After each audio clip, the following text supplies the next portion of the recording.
Hello မင်္ဂလာပါဒီနေ့သုတ်တန်ကျန်ခန်းကြီး7နှစ်1မှ28ကိုအတူတူလေ့လာကြရအောင်သုတ်တန်ကျန်ခန်းကြီး7နှစ်ငယ်1မှ28ဤဥပရိဒါကိုခံကျင်တော်သူသည်ပညာအသက်ကိုနှစ်သက်၏ဆုံးမခြင်းကိုမုံတော်သူမူကားတိရစ္ဆာန်တဘောရှိ၏သူလားဆုံးမခြင်းမခံတဲ့သူကဘာဖြစ်လဲ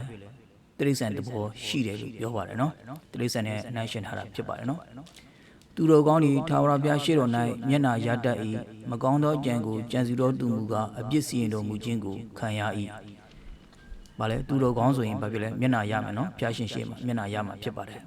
မကောင်းတဲ့အကြံကိုကြံစီတဲ့သူကဘာဖြစ်လဲအပြစ်စီရင်ခြင်းကိုခံရမှာပဲဖြစ်ပါတယ်နော်လူဒီဒုစရိုက်အပြစ်မြဲမြံခြင်းတို့မရောက်ရာဖြောင့်မတ်တော်သူ၏အမြင့်မူကားမရွေ့ရာတီလိုက်ရှိသောမိမသည်မိမိလင်၌ဥရစ်တရဖူဖြစ်၏အဆက်ခွဲတတ်သောမိမမူကားလင်၏အယိုးတို့၌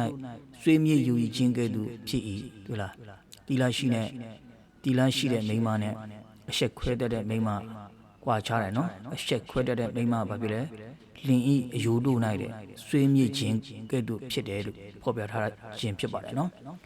ဖြောင့်မတ်တော်သူ၏အကြံသည်ဖြောက်၏မတရားတော်သူပြီးသောအကြံမူကားမူတာဖြစ်၏မတရားတော်သူ၏စကားသည်သူ့အသက်ကိုတတ်ခြင်းက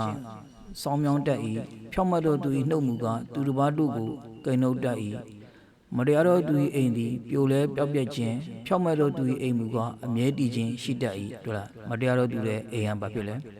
ပြိုလဲပြီးမှပျောက်ပြက်ပျက်စီးသွားမှာပဲဖြစ်ပါတယ်နော်ဖြောင့်မတ်တော်သူရဲ့အိမ်ဟန်ဘာဖြစ်လဲအမြဲတည်ကြည်ခြင်းရှိမှာပဲဖြစ်ပါတယ်နော်လူသည်ဉာဏ်ပညာရှိသည့်အတိုင်းရှိမှန်းခြင်းကိုခံရ၏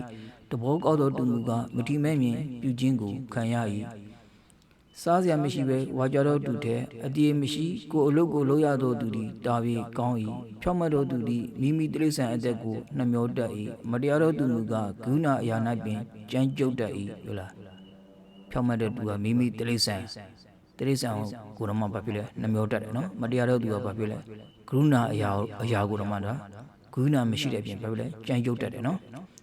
မိမိလျာကိုလိုတော်သူသည်ဝါစွာစားရ၏အချီးသောအမှုကိုဆောင်တော်သူမူကားညံချိုးတတ်၏မတရားတော်သူသည်လူဆိုးသုံးတတ်သောကြော်ကွင်းကိုအလိုရှိ၏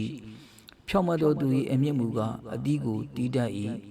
စကားလွန်ကျူးရာတွင်စိုးသောကြော်ကွင်းရှိ၏ဖြောင့်မတ်တော်သူမူကားအမှုတဲကထောင်မြောက်တတ်၏လူသည်မိမိနှုတ်ခမ်းအသီးကိုဝါစွာစားရ၏မိမိလေလို့ရာအကျိုးအပြစ်ကိုလည်းခံရ၏မိုက်တော်သူသည်မိမိပြုသောအမှုကိုမှန်သည်ဟုထင်တတ်၏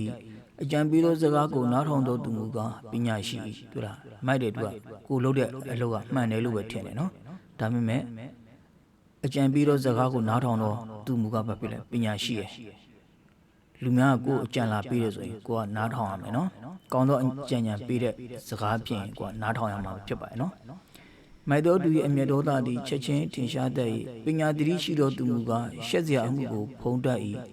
မှန်သောစကားကိုပြောတော်သူသည်ဖြောင့်မတ်ခြင်းတရားမှန်သောတတိကိုခံတော်သူမူကားမူတာတရားကိုပြတတ်တတ်၏တန်လင်းနှင့်ထိုးတကဲ့သို့စကားပြောတတ်သောလူတချို့ရှိ၏ပညာရှိတို့၏ရှာမူကားအနာကိုပင်ပျောက်စေတတ်၏တစ္ဆာနှုတ်ခမ်းသည်အစဉ်အမြဲတည်၏မူတာရှာမူကားခဏသာတည်၏မကောင်းသောကြံကိုကြံတော်သူတို့၏စိတ်ထဲမှလှည့်စားတတ်သောတဘောရှိ၏ရံပြေစေခြင်းကအကြံပေးတော်သူတို့၌ကဝမ်းမြောက်စရာအကြောင်းရှိ၏တရားတော်သူ၌အမင်္ဂလာမရောက်ရာမတရားတော်သူကအမင်္ဂလာနှင့်ပြေဝလိမ့်မည်တွေ့လားမတရားတဲ့သူကအမင်္ဂလာနဲ့ဘာဖြစ်လဲပြေဝရလိမ့်မယ်လို့ပြောထားခြင်းပဲဖြစ်ပါတယ်နော်မူရာတော်သောနှုတ်ခမ်းသည်ထာဝရဘုရားဆက်ရှုပ်ယွန်ရှာတော်မူပဲဖြစ်၏တစ္ဆာတရားကိုစောင့်ရှောက်တော်သူတို့မူကားနှစ်သက်တော်မူပဲဖြစ်ကြ၏ပညာသတိရှိတော်သူသည်မိမိတည်သောအရာကိုပင်ထိန်ဝဲတတ်၏မိုက်တော်သူမူကားမိမိစိတ်အလိုအလျောက်မိုက်တော်တဘောကိုထင်ရှားပြတတ်၏ပညာရှိနဲ့မိုက်တဲ့သူနဲ့တခြားစီပဲနော်သူတို့အပြောဆိုအနေထိုင်ကွာခြားတယ်ဆိုတဲ့အရာကိုဖော်ပြခြင်းပဲဖြစ်ပါရဲ့နော်လုံလဝိရိယပြုတော်သူသည်အစိုးရတတ်၏ပြင်းတော်သူမူကားအခွန်ပေးရတတ်၏ဝန်နေခြင်းအကြောင်းသည်ညှို့ငယ်စေတတ်၏ကောင်းသောစကားမူကားရှင်လန်းစေတတ်၏ဖြောင့်မတ်တော်သူသည်အိမ်နီးချင်းကိုလမ်းပြတတ်၏မတရားတော်သူလိုက်တော်လမ်းမူကားသူ့ကိုပင်လှည့်စားတတ်၏ပြင်းတော်သူသည်မိုးဆိုးလို့တော်လဲဖမ်းရသောအကောင်ကိုကင်၍မစားရလုံလဝိရိယပြုတော်သူ၏ဥစ္စာမူကားအဖိုးထိုက်ပေ၏ဖြောင့်မတ်ခြင်းတရားလမ်း၌တည်ပေးမရှိအသက်ချမ်းသာလမ်းဖြစ်၏သုတ်တန်ကျမ်းခန်းကြီး7အငယ်1မှ28ကို အဆုံးထိနားထောင်ပေးတဲ့အတွက်ကျေးဇူးတင်ပါတယ်အားလုံးကိုဖျားရှင်ကောင်းချီးပေးပါစေဘိုင်ဘိုင်